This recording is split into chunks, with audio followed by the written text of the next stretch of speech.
Millions of young people on TikTok can use social media, but they cannot use CBT system of Jamb. You're welcome here, and it is Friday Brief with Coach Wendy. Today, we're going to be exploring why was there a massive Jamb failure in Jamb 2025. So, 2025 massive Jamb failure in Nigeria. Here is exactly what happened. A lot of people have thrown blame. Some people said it was Jamb. Some people said the parents did not. Oh, some people said the children didn't read it. But you know the truth. If we're going to look at these issues holistically, then we will need to sit down and analyze it. The students have their own part, the teachers, the so over the years, Jamb performance have been going down the drain. Now, what are the contributing factor? Now, I saw with the analysis, 77% of candidates scored below 200 out of 400 marks. That's 50%. As far as I'm concerned, that's worrisome. 77, that's massive failure. Now, the decline in performance has actually prompted conversations among parents, among policymakers. What exactly is the issue? I'll tell you. Number one, poor educational infrastructure. Many students enter secondary school with very weak literacy and numeracy skills. Poor teaching methods. There's lack of qualified teachers, especially in public schools, after students' ability to actually even grasp concepts early. It's a big deal.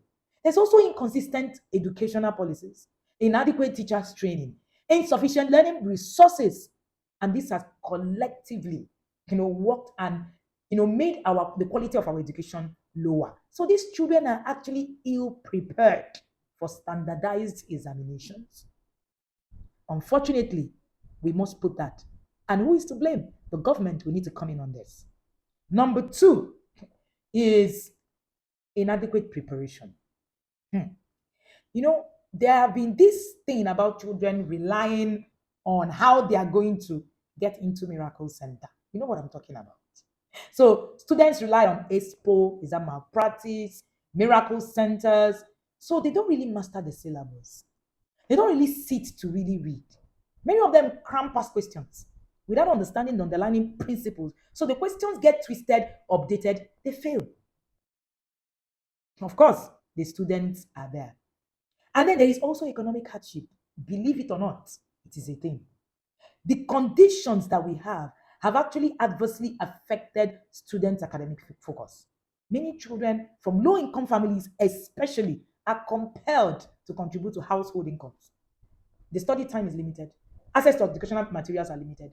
The economic strain is a contributory factor to children, especially children from low income houses. And then there's technology challenges in the computer based testing.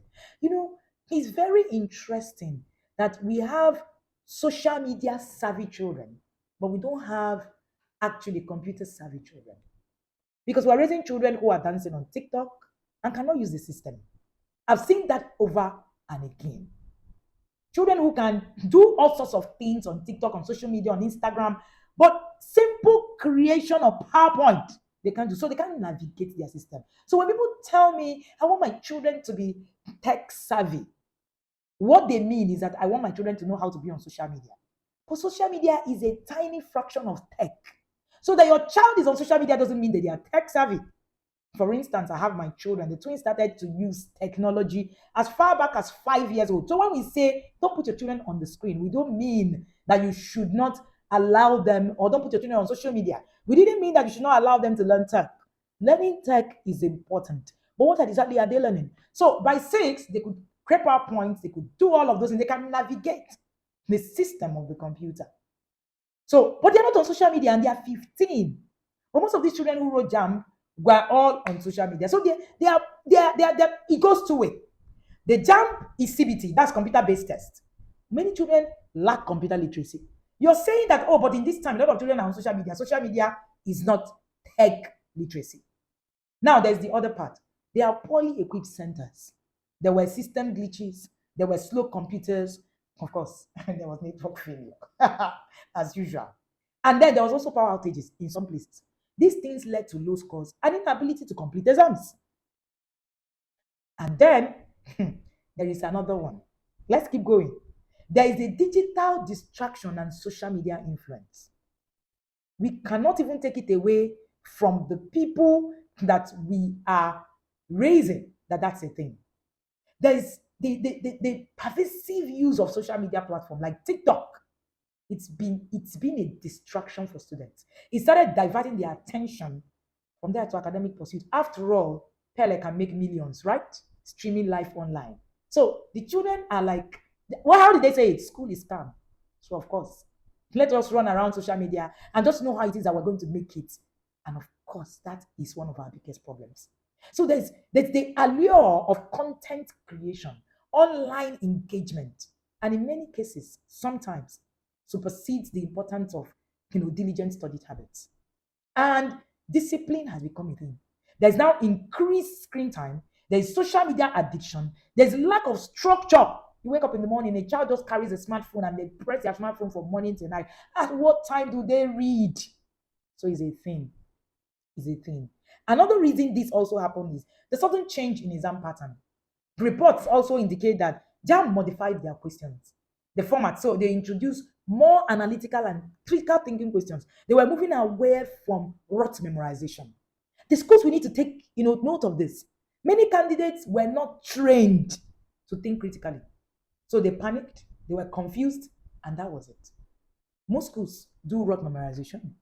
So critical thinking, higher thinking order is something that we need to introduce in our schools. And usually I say that most times schools actually don't teach you critical thinking. Critical thinking is actually taught by the parents. And that's why when it comes to parenting, I'm very emphatic.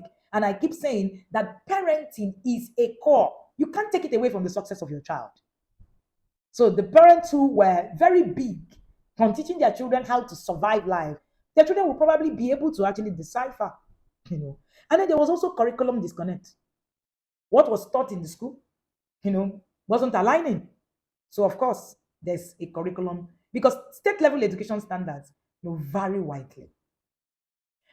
And then there was also under there was also psychological pressure, intense pressure from parents, from peers, and society to pass. It also can lead to anxiety. That's also a thing. So children were actually under mental pressure. Most of the children who wrote those jams, their normal age was changed. Some of them, had age changes. Some of them were not, they were that age, 16, 17, but they were not prepared. So there were children who have been shielded from a lot, just, being put out there to actually just do, whatever it is. And then there's also lack of national reading culture. We're losing it every single day. We have a weak reading culture. It means that our students are no longer engaging meaningfully in reading materials. Of course, it reduces comprehension, analysis, and application of skills that is necessary to pass JAM. So before you blame JAM, I want you to sit and also ask a question to yourself, the parent. Was there something I could have done to prepare my child better for examinations like this? Are there things I would have put down? Why is your 16-year-old on social media? TikTok, precisely. When you, as an adult, you can't even finish putting yourself together on how you will not be distracted on social media. Here is your 16, 17-year-old who is battling. Are there disciplinary measures that you could have put that could have actually made your child make better choices? Usually I say that parenting is about you. Whatever it is that you put in is what it is that you're actually going to get. While we sit down to blame the government, which is part of the problem, we will also need to rise up. I often say that in some certain countries, if you're raising a child, you need to do double the work. And hey, the country I live in, Nigeria, is one of them. And if you live in another country, your own challenge might not even be the educational quality. Your own challenge might be the moral decadence. So anywhere you live, you must be able to study or understudy your environment and make it work. The environment you live in is a determining factor to how your parent will eventually become. Remember that we opened the course, Healing from Childhood Trauma course. One of the reasons a lot of us put pressure on our children to pass exams by all means or why you even want to buy an exam, center, or why you want to pay for miracle center. It's just trauma. Are you that parent who thinks that your child will need to pass by all means? Or you get ashamed because your child failed an exam? Remember, this is not on you. It is also on what it is that you have seen in your past. Will you allow your past to continue to make judgment calls for you? Join the Healing from Childhood Trauma course and begin your healing journey. Thank you so much for joining me today. My name is Wendy Ologe, and I'm called Africa's #1 parent coach. See you again at the next Friday Live. Don't forget, this is where you subscribe. This is where you share. This is where you don't forget that parenting is learned. See you.